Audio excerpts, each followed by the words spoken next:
சீரியல்களின் full எபிசோடுகளை Sun டிவியில் ஒளிபரப்பான உடனே எக்ஸ்க்ளூசிவாக சன் நெக்ஸ்டில் மட்டும் ஃப்ரீயா பாருங்கள். விரலால புடிச்சு அந்த பொண்ணை இவரு குத்தி இருப்பாரு. இல்ல, இவன் தான் கொன்னான். இவன் தான் கொன்னான். இவனை விடாதீங்க. இவன் தப்பிக்க பார்க்கறான். அம்மா, எமோஷனல் ஆகாதீங்க. கொஞ்சம் சும்மா இருங்க அம்மா. எப்படிடா என்னால சும்மா இருக்க முடியும்? இவன் தப்பிக்கவே கூடாதுடா. என் பொண்ணோட சாவுக்கு இவன் வம்சமே பதில் சொல்லணும்டா. ஐயோ அம்மா, அர்ஜுன் உங்க மகளை கொல்லல.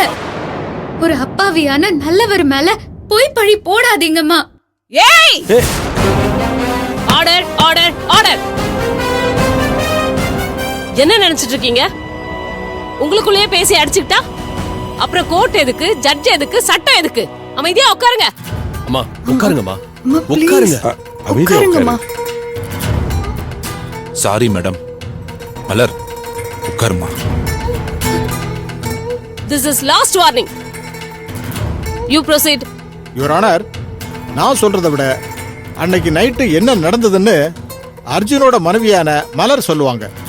மலர் மலர் மலர்.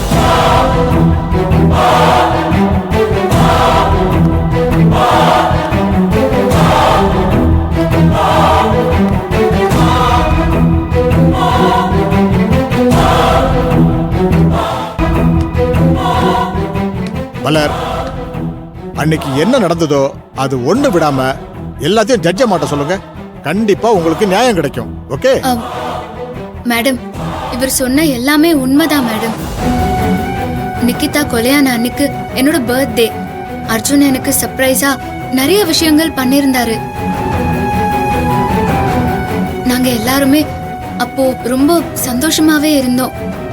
ஒரு சில கும்பலால அங்க ஏற்பட்ட ஒரு சின்ன சண்டையில தான் அர்ஜுன் கோச்சிக்கிட்டு வீட்டுக்கு வந்துட்டாரு.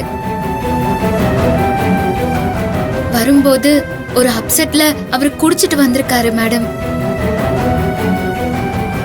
குடிச்சிட்டு வந்தவரு தடுமாறி விழுந்ததுனாலதான் அவரோட விரல் அந்த கத்தியில பட்டிருக்கே தவிர இவருக்கும் நிக்கிதா மரணத்துக்கும் எந்த சம்பந்தமுமே இல்ல. ஆமா மேடம், மலர் சொல்றதுல உண்மைதான். அர்ஜுன், கொஞ்சம் அமைதியா இருங்க ப்ளீஸ். இந்த கொலையில வேற யாரோ சம்பந்தப்பட்டிருக்காங்க மேடம். அது யாருன்னு தான் எங்களுக்கு தெரியல. Objection your honour. ஏற்கனவே மலரை நிக்கிதா கொலை செய்ய பார்த்தாங்கங்கிற காரணத்தினால இந்த அர்ஜுன் நிக்கிதா மேல கோவமா இருந்திருக்காரு. நீங்க இந்த வீடியோவை பார்த்தாலே அது தெரியும். மலரோட பர்த்டே ஃபங்க்ஷன்ல அர்ஜுன் எவ்வளவு கோவமாவும் கொலை வெறியாவும் நடந்திருக்காருங்கிறத நீங்களே பாருங்க.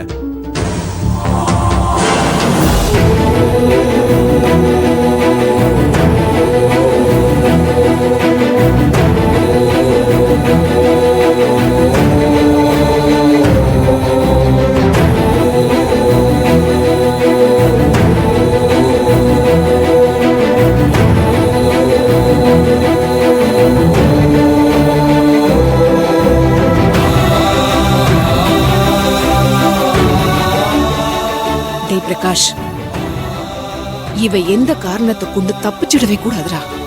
அம்மா, கோர்ட்டுக்குள்ள இவன் தப்பிச்சாலும் கோர்ட்டுக்கு வெளியே இருந்து இவன் தப்பிக்கவே முடியாதுமா.